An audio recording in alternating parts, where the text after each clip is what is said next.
Perhaps you've seen it, maybe in a dream, a murky, forgotten land.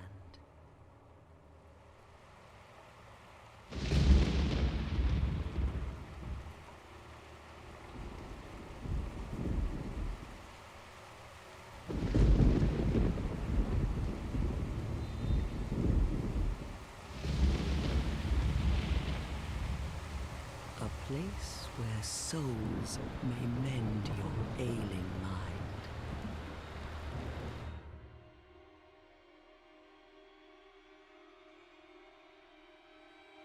You will lose everything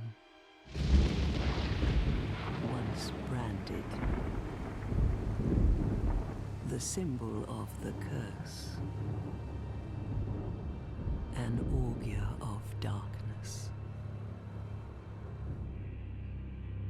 Your past, your future, your very light.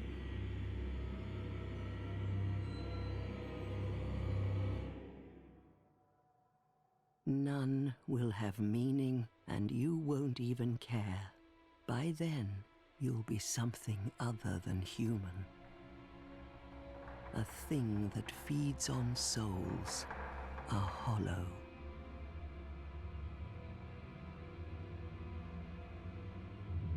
Long ago, in a walled-off land far to the north, a great king built a great kingdom. I believe they called it Drang Lake. Perhaps you're familiar. No, how could you be? But one day, you will stand before its decrepit gate without really knowing why.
Like a moth drawn to a flame, your wings will burn in anguish, time after time.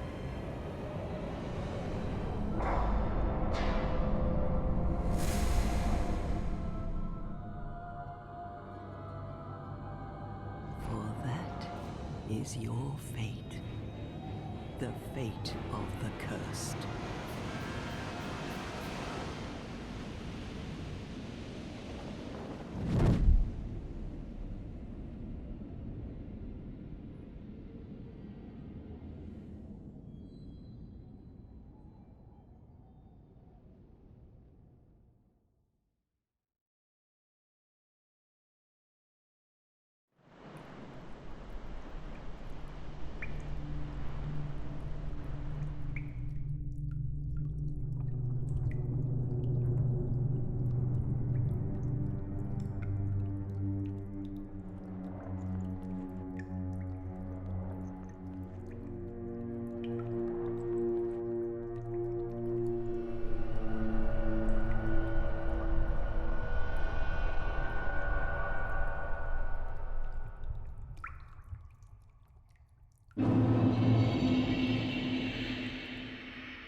Hello and welcome to finally another Roads of series.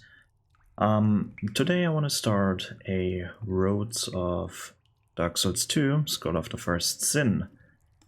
If you don't know what this series is, I've started it with Elden Ring. It's basically where I go through the levels of a specific game and I want to talk about the level design and the world design. And the level design encompasses enemy placements, item placements, the level layout, and possible level mechanics. And the world design basically is just, does this thing that I'm seeing here make sense or not, right?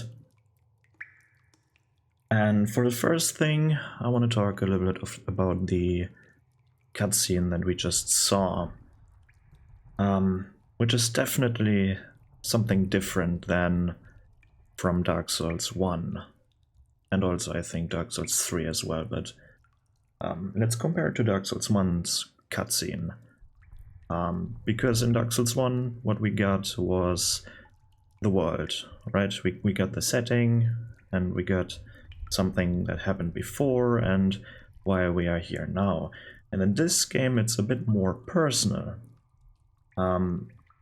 Sure, we got the name of this land here and stuff like this, but it's more of a personal story.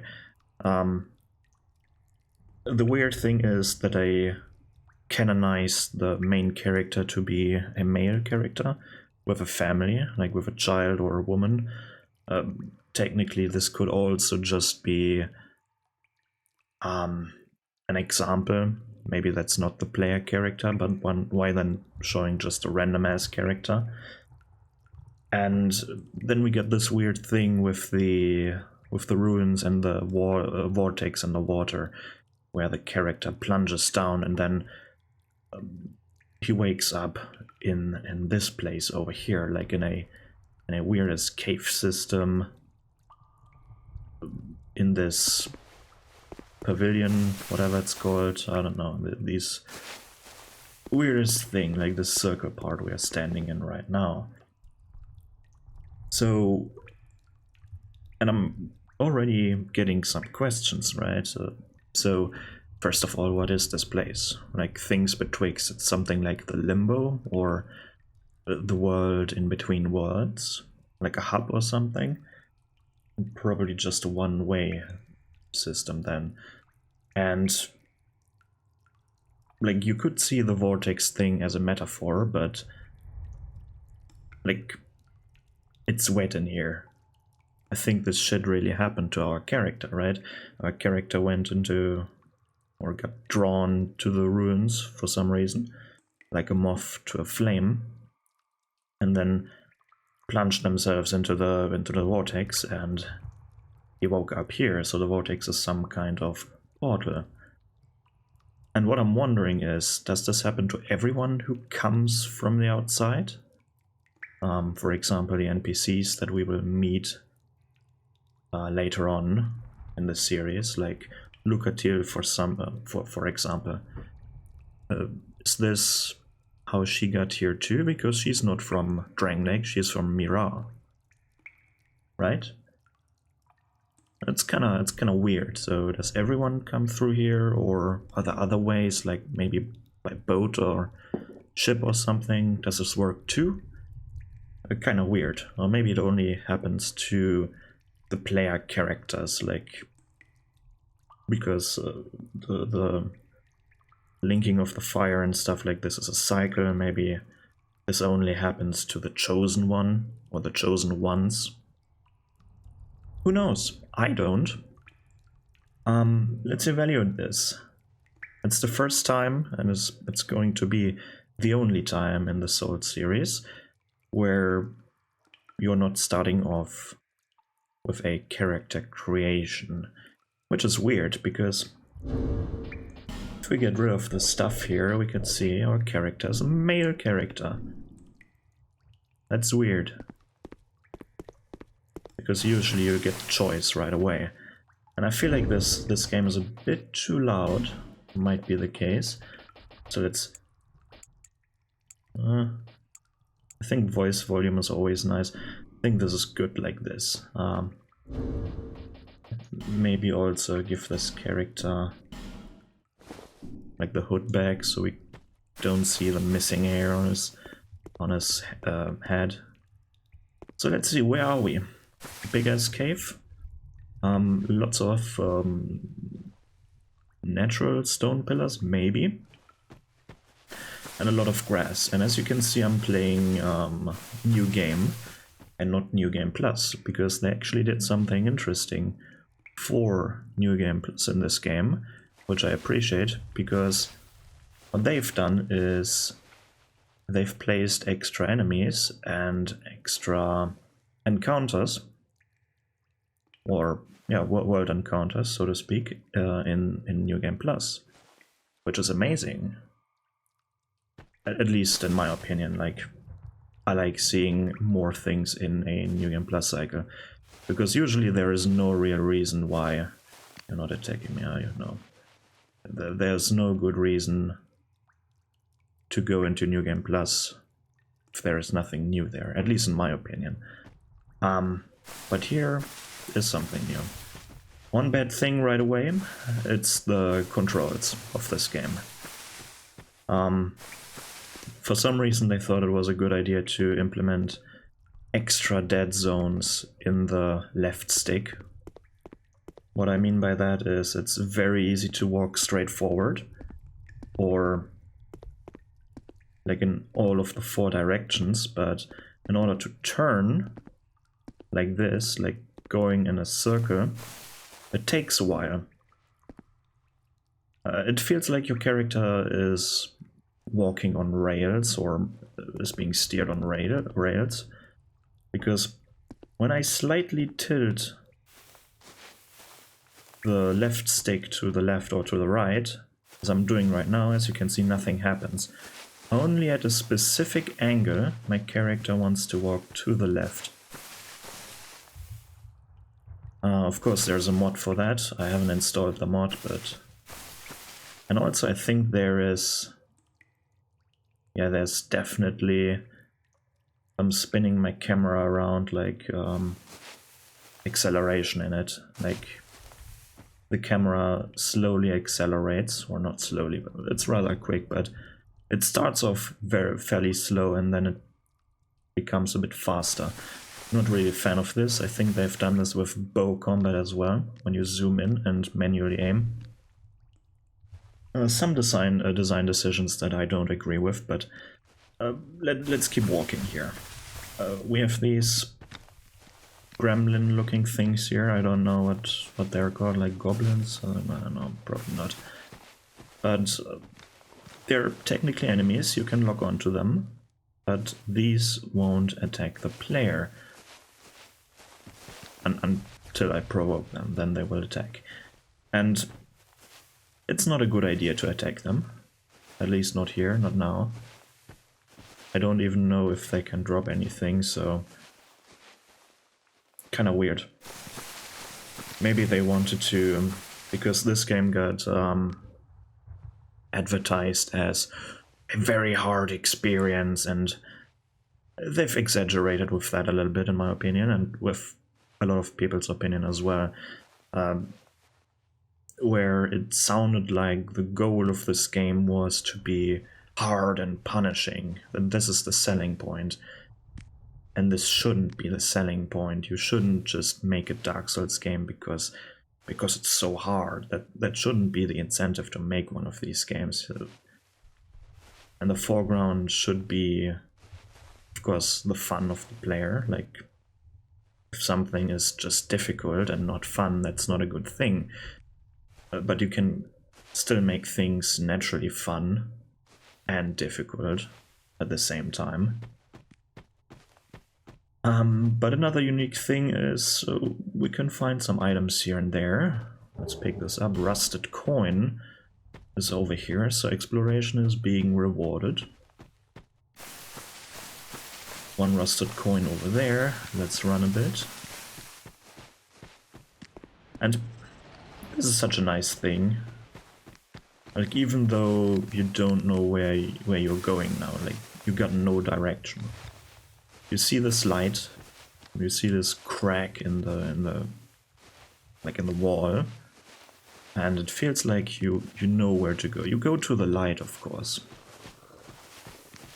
We have another light over there in this weird looking tree with a door inside. The only big tree in this place. Nice little waterfall.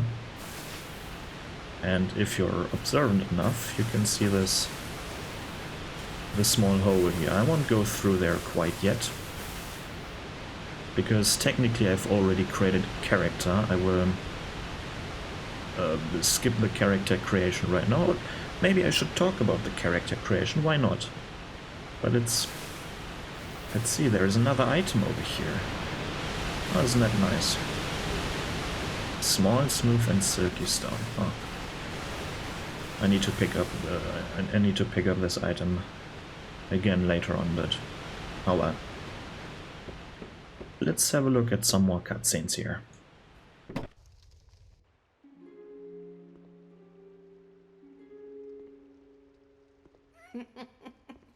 What seems to be the ruckus? Oh my, your face. The face of the curse. It's an undead. An undead has come to play. They all end up here. All the ones like you. You spoke to that kind old dear, didn't you?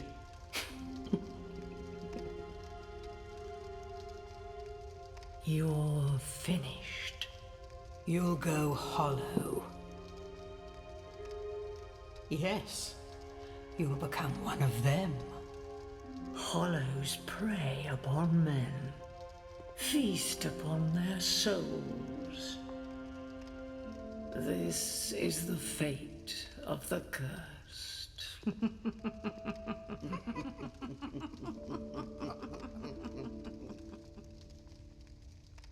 What is your name?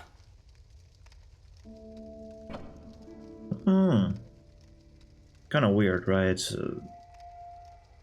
So we've spoken to the First Lady, so the introductory cutscene was indeed canon, where it was the shack with the big-ass spider on the wall, and then the old lady weaving some string there, whatever, I don't know. So this is all canon. So this really happened, and somehow we got to her, and somehow I don't know if she sent us here or whatever. Kinda weird. So, name. Wanderer. No. What the?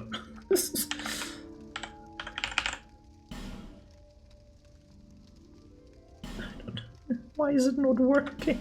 Oh, no, it's working. No. For fuck's sake. What is going on? W here. Can I please select? Okay, holy shit. What is going on there? At least you know your own name. Here's your reward for sharing. It's a human effigy. Wow. Take a closer look. Who do you think it's supposed to be? Think back, deep into your past. Yes, it's an effigy of you.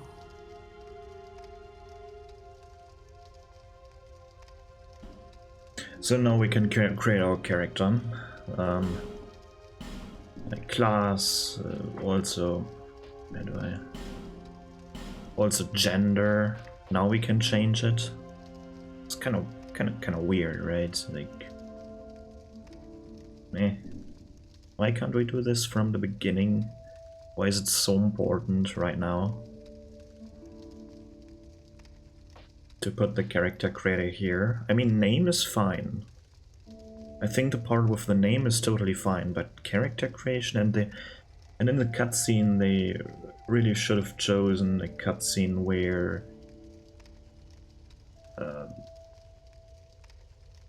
it's not implied that you necessarily play a male character.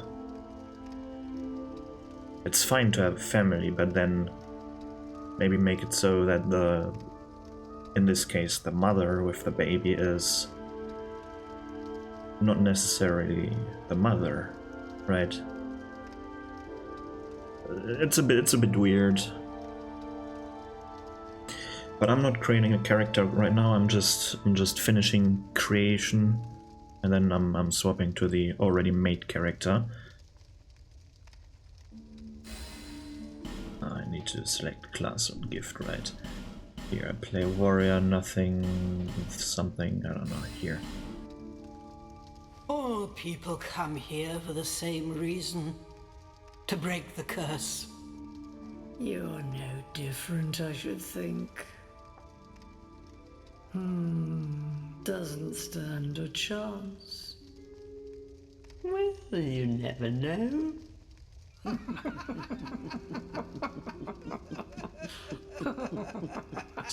It's so weird, like, why do they all laugh? Go through the door. Like, they've done this a million Trot times, along to the probably. kingdom. But remember, hold on to your souls. They're all that keep you from going hollow. Oh, I'll fool you no longer. You'll lose your souls. All of them. Over and over again.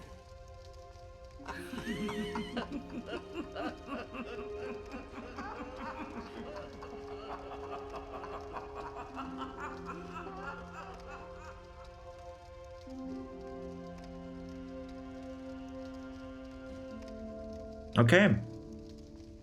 Let me quickly swap characters.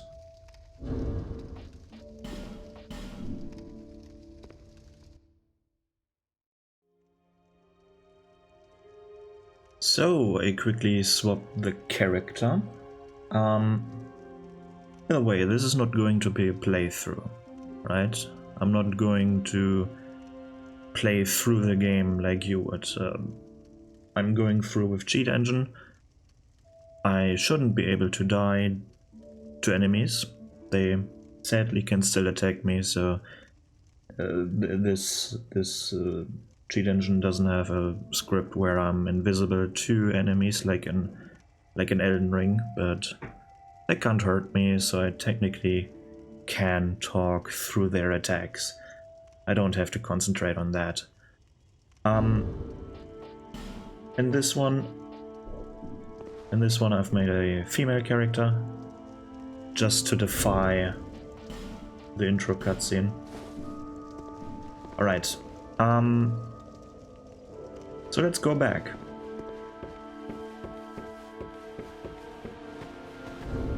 Man, the music is annoying me. Yeah. So, we've just created our character, went into this thing, and now they said we should go through this door that is already opened because I've rested at this bonfire. Bonfires, if you don't know, are the checkpoints in this game. And I would like to level up this character, but currently not possible. But let's have a look around here. I'm not going to talk to these old ladies right now because, quite frankly, they're rude. I don't like them. And when you go up, there's a chest with an item, human effigy, another one. They gave us one to become human. Now we found another one. So it's an interesting mechanic compared to Dark Souls 1. When you die in Dark Souls 1, your character's hollow. Can't remember. Do you lose HP?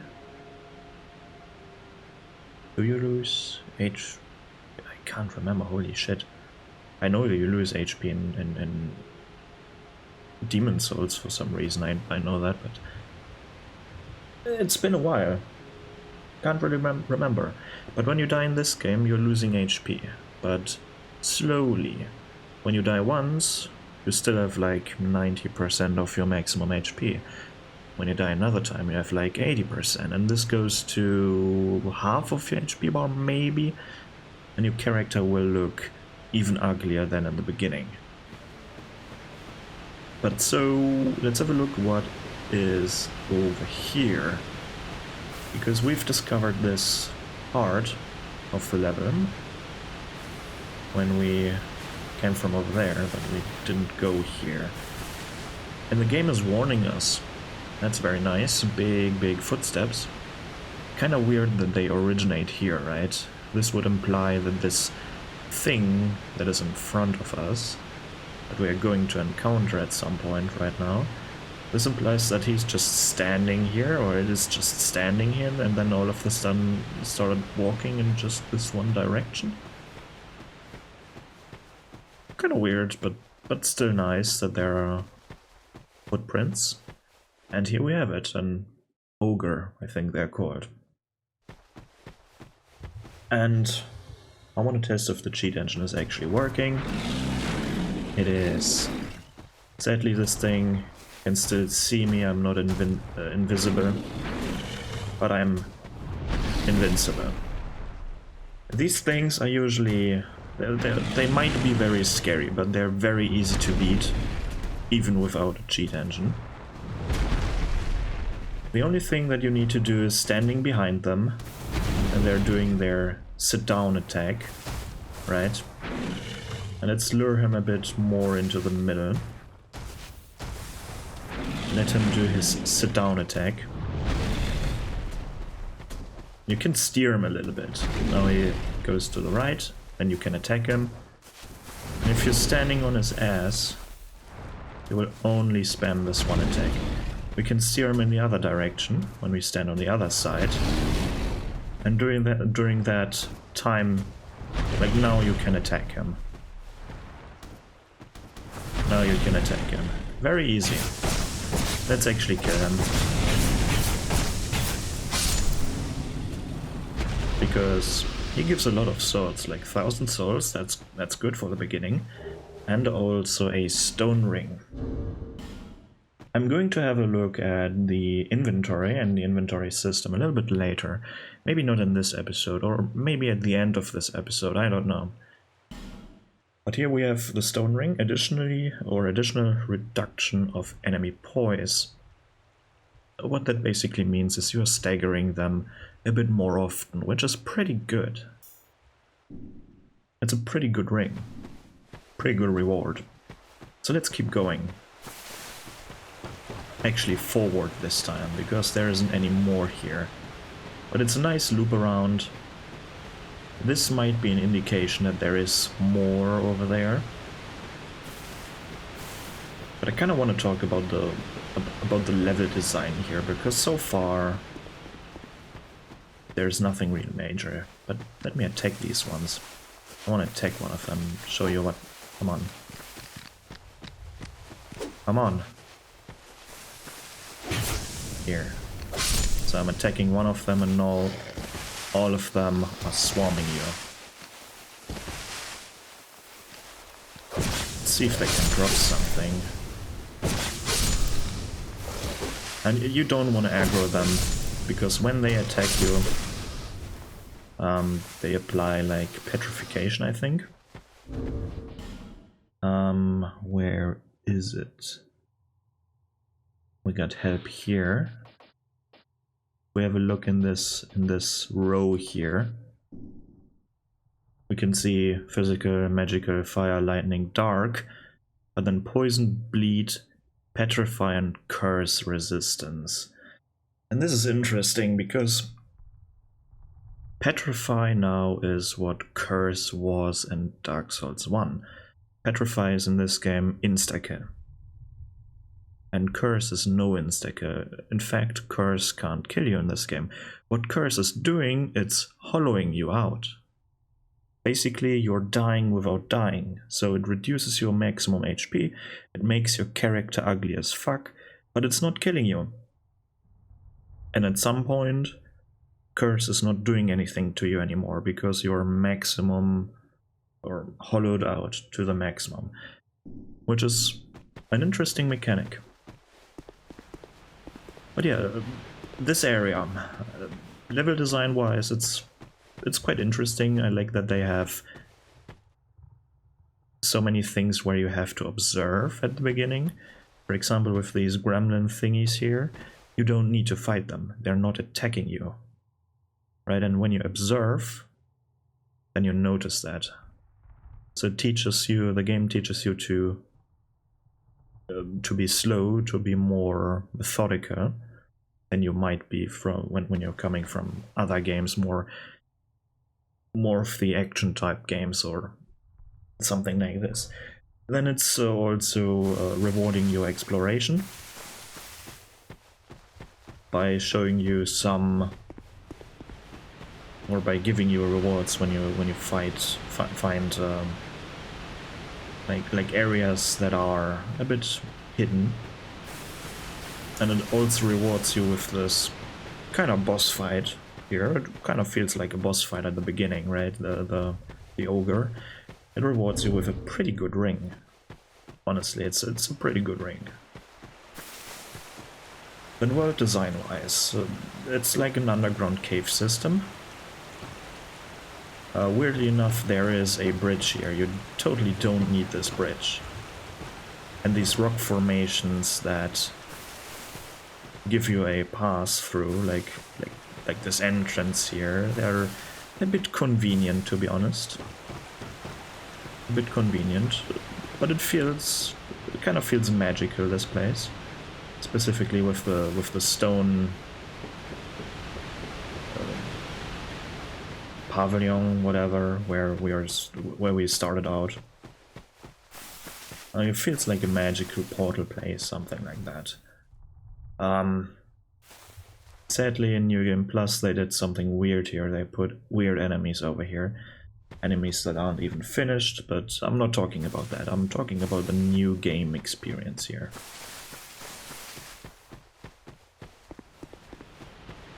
Nice little bridge over here. Kind of scary to walk over here. Like, the rest of the cave is just black. Like, it's just darkness.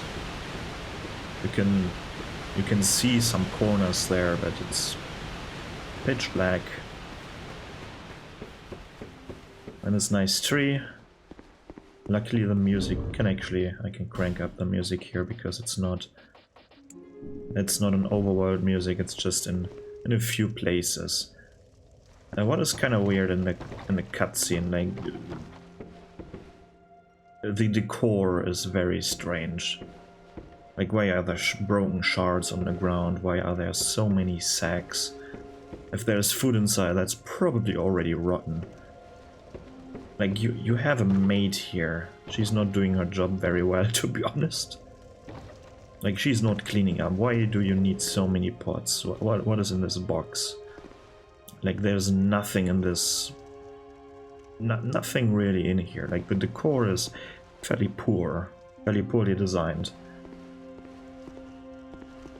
And they're just sitting here. Is there a toilet here somewhere? Or do they have to go and shit outside or what? Where did she get the drink that she brought one of these ladies down here? Like, in the cutscene we got here, she brought a drink. From where? What is up there? There's no drink. It's a bit weird, and I'm a bit nitpicky. I like to be, because if you're designing something like this, it needs to have a purpose, in my opinion, right?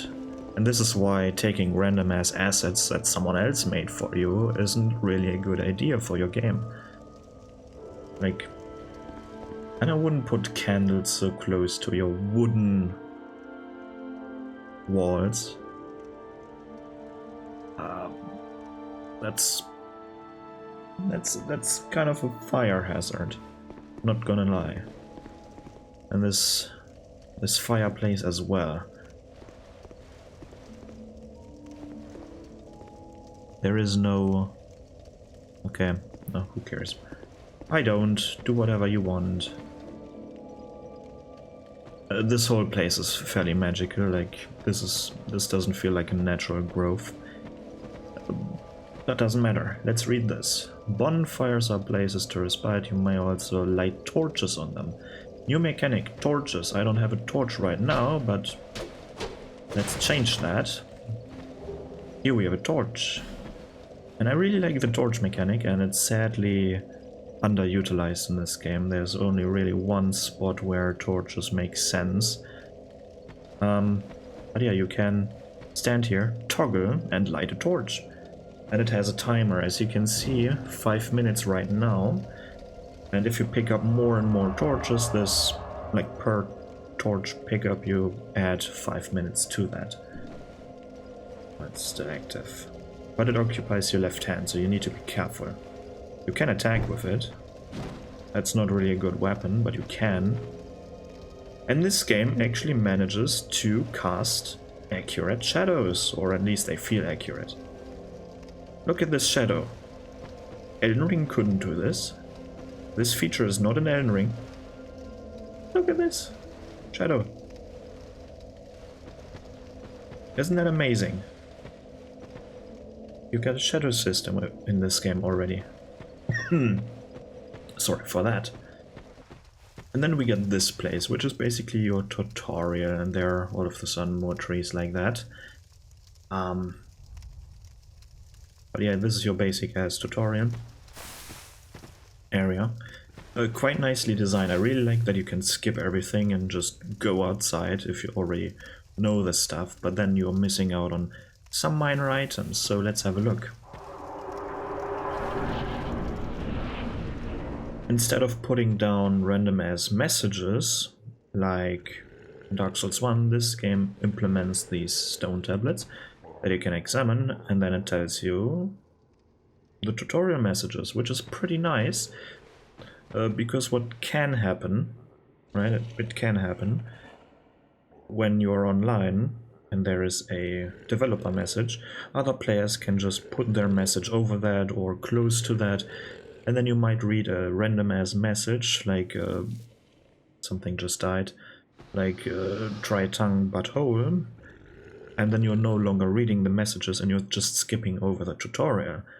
One can only resist these random ass messages for so long until you're no longer reading them.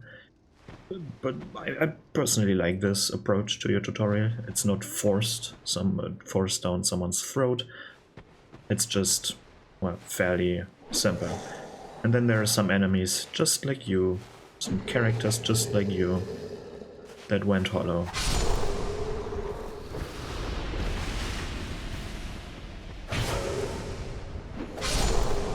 And you see all of these unlit torches. The idea is to grab your torch and light all of them, which I will do now. Because it teaches you also something that only applies to one other area, because something will happen when you light all the torches. But you need to be a bit quick here. You can't take all your time. You have 5 minutes with this torch. You have 5 minutes here, right? And then the torch will run out and you have to come back later. They've also implemented a not so instant backstep animation where you have to perform this, well, this attack that you saw, this small hit. Let's see if I can do the same thing to him. He's spinning around too. Nope. That's pretty loud, isn't it? Where you first like hit their back or the head, whatever, to get them into the backstep animation state. Because in Dark Souls 1 it was backstabs were instant. And at least for me, and apparently for the devs as well, that felt very, very bad, especially for PvP. And this was a quite good solution. Of course, with lag, you still had very ridiculous, some ridiculous moments where you just got backstabbed from miles away. But not as much. Let's put this torch away for a second, because here we got a nest. Why is it not talking?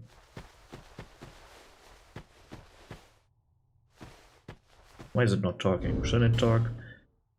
As you can see, I have some items here already. Some knife gems. I don't even need them. Some souls that I will use once I'm able to level up. And then some key items that we need later on. But what? Finally. Yes, you! Give us Silky! They've brought back the trader crows. And you can give them something smooth and silky. If you have a look, small, smooth and silky stone. You can use this and it will heal you slightly, I think. If we have a look at this. They're used to slightly restore HP.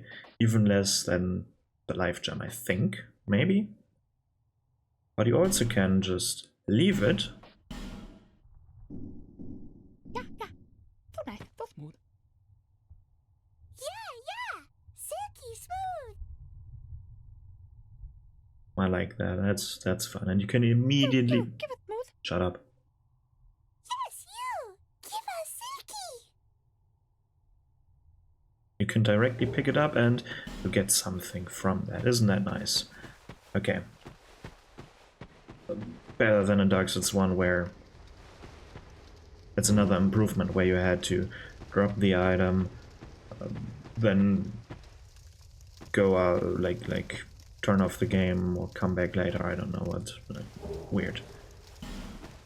Might be some technical difficulties they had there, but who knows? I don't.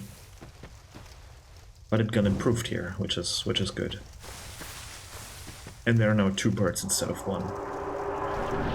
Big improvement. Some more tutorials.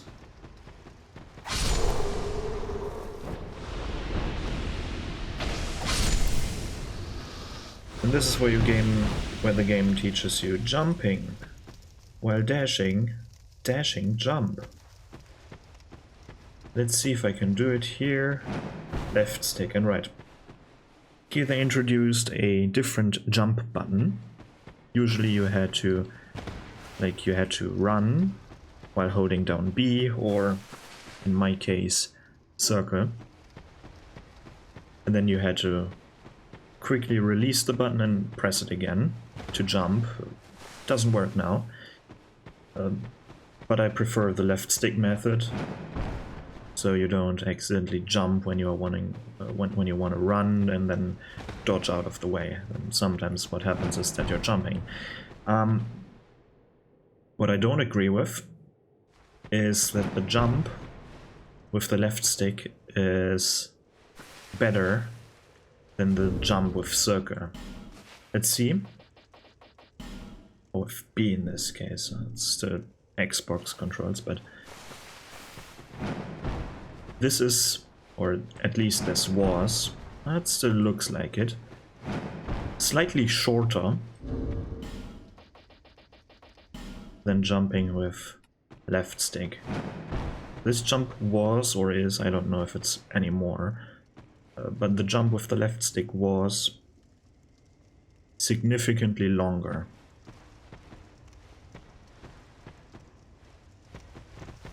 So let's jump this gap and acquire amber herbs, or herb, whatever you want to pronounce the H or not. Slightly restores spell users. I personally like that. You remember in Dark Souls 1, same as in this game, when you have spells, they have a specific amount of uses. When you are out of uses, you can't use that spell anymore until you rest at a bonfire. In this game, there are quite a few items that restore spell uses to different degrees. You have like amber herb or amber herb, Then 2 others that I don't have right now that restore more and more spell uses. And then you also have a hybrid thing where it's like HP regeneration and restoration of spell uses. They really went overboard with HP regeneration. Right now we have life gems only. But later on there's Estus flasks, and the smooth silky thingy theoretically is also life, a life regeneration item, and so on. There are quite a few life regen items. Quickly try and jump back. Grab the torch, only 2 minutes left. On the torch timer. I should be quick here. That's a nice thing, while you're on the ladder, the time isn't ticking down of the torch. Which is nice. So, light this thing. Here jumping attacks are being taught. I failed miserably at the jumping attack. Unlucky.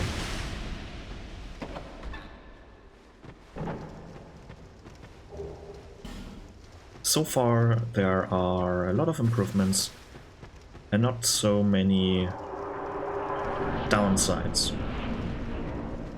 The biggest downside, I think, right now, and granted this is Scholar of the First Sin, this is not the base game, this is already the improved version of this game, but still it's almost the same game. Like, the only bad thing right now is the movement dead zones, in my opinion. And for me it's not a problem, but it was definitely a problem when I started. Then there are a few other things that I and other players don't like, which is, if we have a look at the attributes, the ADP attribute, adaptability, raises various attributes to ensure one's survival, boosts agility and various resistances. Okay, it boosts agility. What is agility? Boosts ease of evasion and other actions. Wow. This help is doing nothing at all. Okay, evasion. Boosts evasion. Maybe I can roll faster or longer distances. Maybe I get even more iframes. And yes, you are getting more iframes. But it's not explained here. And iframes, they're called iframes for a reason. So these are frames during your roll, and not every point in adaptability equals 1 extra iframe, so this number is very obscure. Raises resistances, that's fairly straightforward. But also, and other actions. What are other actions? Other actions are consumables, for example. It quickens your use of consumables. Mainly Estus flasks, or the Estus flasks. They take quite a long time to drink. It's not nearly as instant as it was in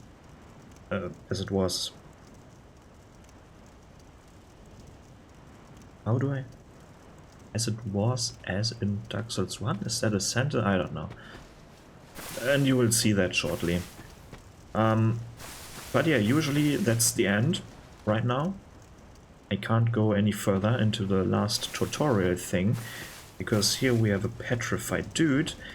But I cheated myself some fragrant branches of fjord so I can explore the areas when I want to explore them.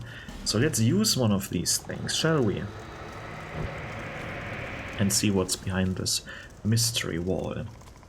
Hello, good sir. I just unpetrified you. Aren't you grateful? No, he's not. Let's go through here. And I can test the next thing, because it is working. Nice. status effects aren't affecting me, which is the thing that I wanted to test. We can create shortcuts by pushing down some parts of trees. Search your surroundings. Yeah, I just did. Okay, you can take this message away.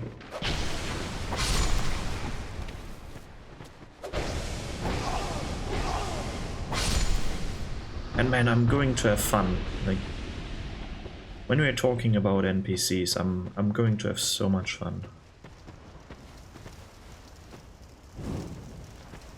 But first, let's use the remaining seconds that I have with the torch to light all of these. I'm putting this away now because this is quite the dangerous area. Like, you have your basilisks here, 3 right now. Estus Flask Shard, an archer over there. A very dangerous area. It feels a bit cheap, to be honest. Like, this enemy placement feels like, oh, we want to make it hard for no reason at all. Technically you can snipe them with arrows or with magic, but still it feels cheap.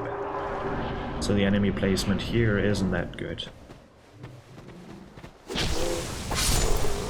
This one enemy in there had more HP, this hollow I mean. Let's push this down.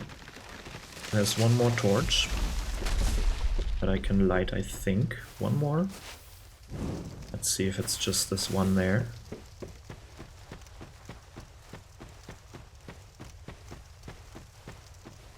Light this one. Was it the last one? It's seen here. Is there a torch that I can light? Doesn't look like it. So let's see if we got our reward. Oh, there's our reward. An invader. What is this armor set? Is it the same one as I have? The hood looks a bit different. I think it's the Wanderer hood. From the Wanderer set. What weapon is this? It's a bastard sword, I think. But yeah, let's get rid of him. Let's see, how do I parry again? Let's see if I can parry him. Huh? I wonder, can I even parry him with invincibility frames, or is this... I might not be able to. Because I think he needs to be able to hit me? Maybe not. Maybe I'm just mistiming my parries. But I don't think it works with the script. I think it should have been a parry there. Who cares? Who cares?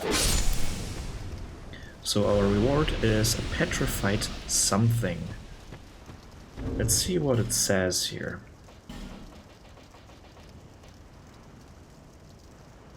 That is pleasant to touch. AKA another thing that we can give the crows, or can give to the crows wherever they are. Maybe they're invisible. Give them something smooth. Come on. Something smooth. Give it smooth. There you go. Yeah. Oh, I got a petrified dragon bone. So there are 3 items in total. Like the small, smooth and silky stone that we first gave them.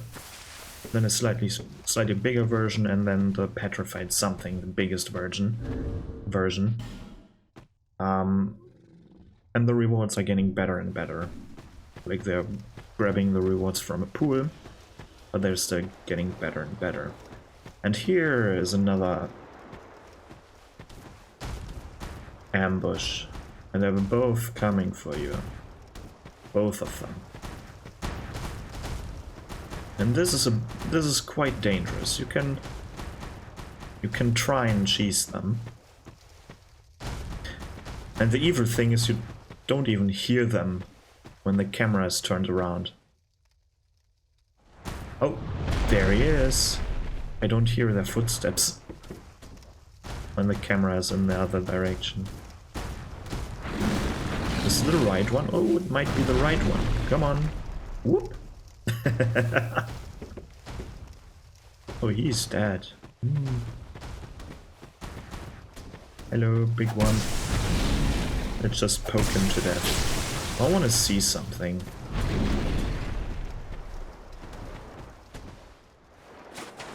Can I fight here?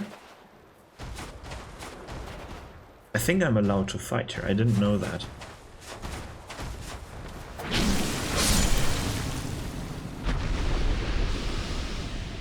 Now let's listen.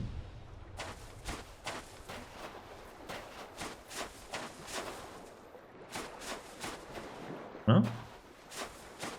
Doesn't it work? Oh, that's weird. Usually he does this weird breathing sound before he appears. This is the pursuer. Usually we're not able to fight him quite yet because we don't have a fragrant branch of yore, but I do. Let's see. I guess I can't parry him as well. Nah. That is sad. Maybe for the next episode or so I need to turn that off. Because I want to get hit without losing HP.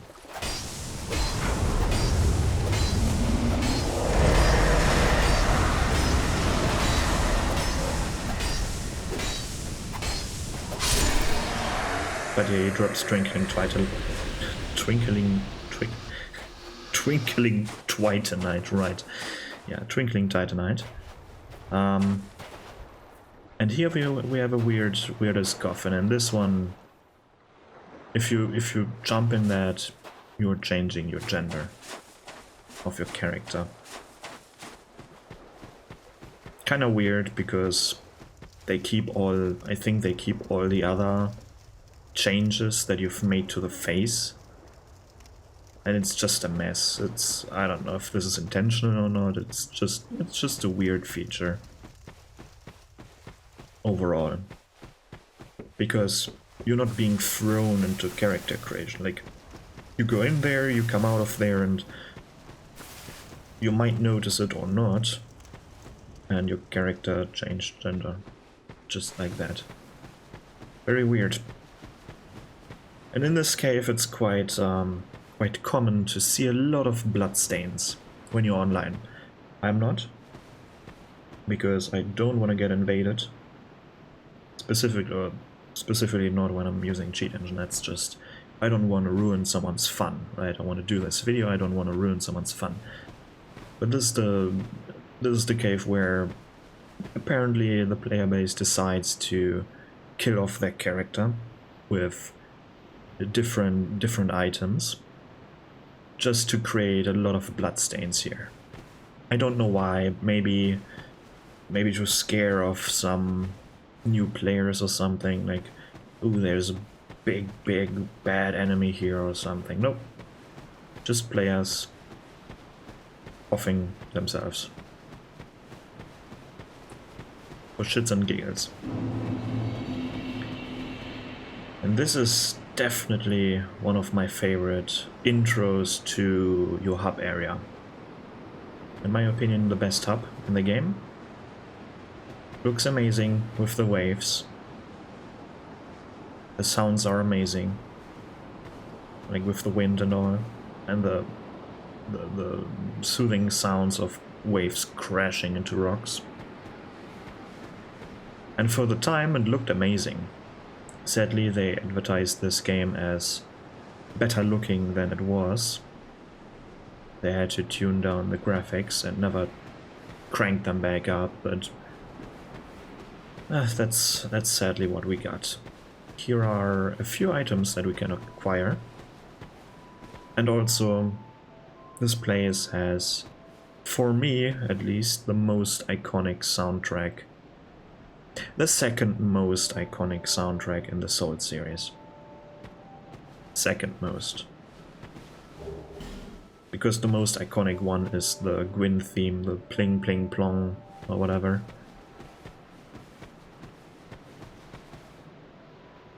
But just amazing soundtrack. I really like this area. And I'm biased. I'm heavily biased here.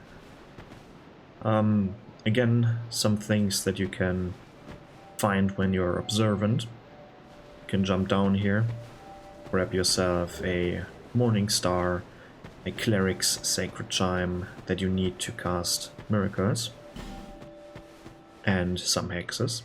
And then we got the binoculars, which are weapons in this game.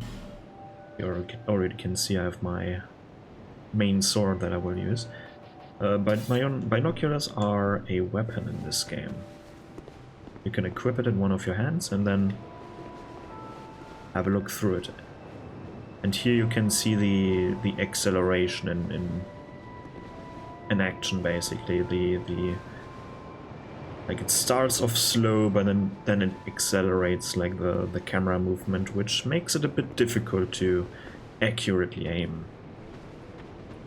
I think this is a remnant from the beta of this game, where they had a completely different movement system in place, and I will talk about that in another video when we are going to talk about NPCs. But you could aim your spells with this thing. You put your catalyst in the right hand, for example, and the binoculars in the left hand, and then you get a reticle in the middle, where you can free aim your spells with.